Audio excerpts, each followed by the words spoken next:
Alors, on a acheté un cheesecake et on avait le choix au niveau des tailles. Évidemment, il y a une annonce à ce moment-là. Et il y avait crémeux ou moins crémeux. Alors, on a pris moins crémeux. Et la petite dame qui nous a servi, elle parlait un petit peu français, elle était adorable. Allez, on ramène tout ça. Salut à tous, c'est Audrey, vous êtes bien chez Choc-Miel. Aujourd'hui, nouveau test de cheesecake japonais.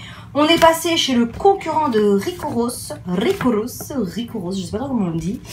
Bref, on est passé chez le concurrent de Rikuros et là c'est Pablo. Alors Pablo, c'est intéressant parce qu'ils ont deux sortes de cheesecake. Alors je vais vous expliquer tout ça, je vais juste sortir le petit contenu. Alors, j'ai payé combien? 850 yens. Hop.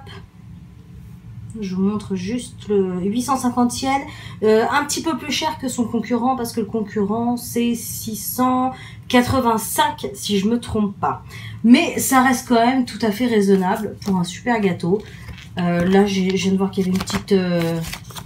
ils m'ont filé un petit prospectus. Alors en fait, chez Pablo, il existe le cheesecake crémeux et ultra crémeux. Alors on a pris le semi-crémeux, on va dire. Voilà, c'est plus semi-crémeux et très crémeux. Parce que le très crémeux, j'ai l'impression qu'on le mange carrément à la petite cuillère. Enfin, ça faisait, c'était assez étrange. Alors, je sais pas si ça vous intéresserait que je teste ce très crémeux coulant. Vous me le direz, lâchez des pouces et vous me le direz en commentaire. Alors aujourd'hui, c'est le plus classique, comme je vous expliquais. Donc très jolie boîte, hein. Alors, il ressemble pas à son concurrent, par contre. Celui-ci, il a une pâte, j'ai l'impression que c'est une sorte de pâte feuilletée autour. Et hop, ça fait, il y a un petit glaçage au-dessus. Mais c'est très joli, hein. C'est vraiment très joli. Par contre, franchement... D'ailleurs, ça ressemble peut-être plus à un cheesecake qu'on connaît. Ah, ça a l'air d'enfer. Alors, celui-ci ne se réchauffe pas, donc on va l'attaquer directement au couteau. Au couteau, no ken.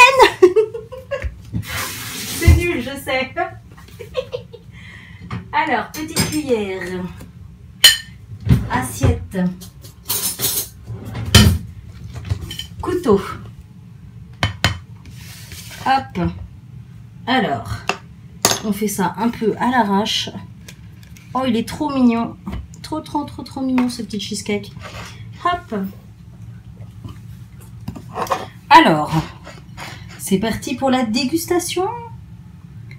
Hop. Il est tellement beau. On n'ose à peine le toucher.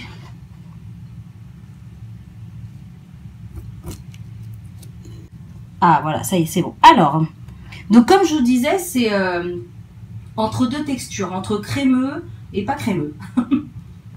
Alors, hop. En tout cas, ça fait envie. Il y a deux étages, en fait. Vous avez un étage en bas. C'est comme le gâteau magique, un peu, là. C'est marrant.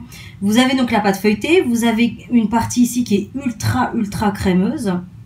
Et ici, au-dessus, ça fait un petit peu plus blanc en neige. Et après, vous avez la petite couche de glaçage. Bon, ben, on va goûter.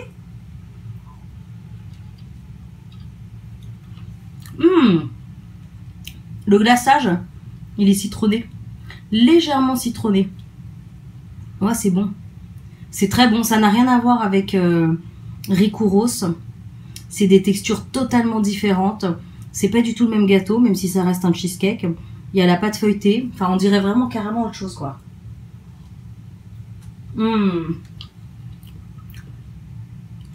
C'est très fin, c'est peu sucré.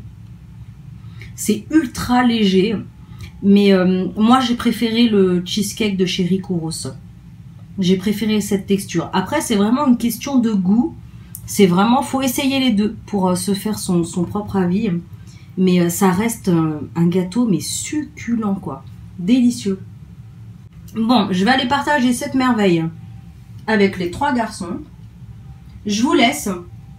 Et si vous voulez découvrir le cheesecake Pablo ultra crémeux, mais crémeux de chez crémeux qui se mange carrément à la cuillère, vous me dites en commentaire et vous lâchez un maximum de pouces bleus. Moi je vous dis à très bientôt pour un prochain vlog.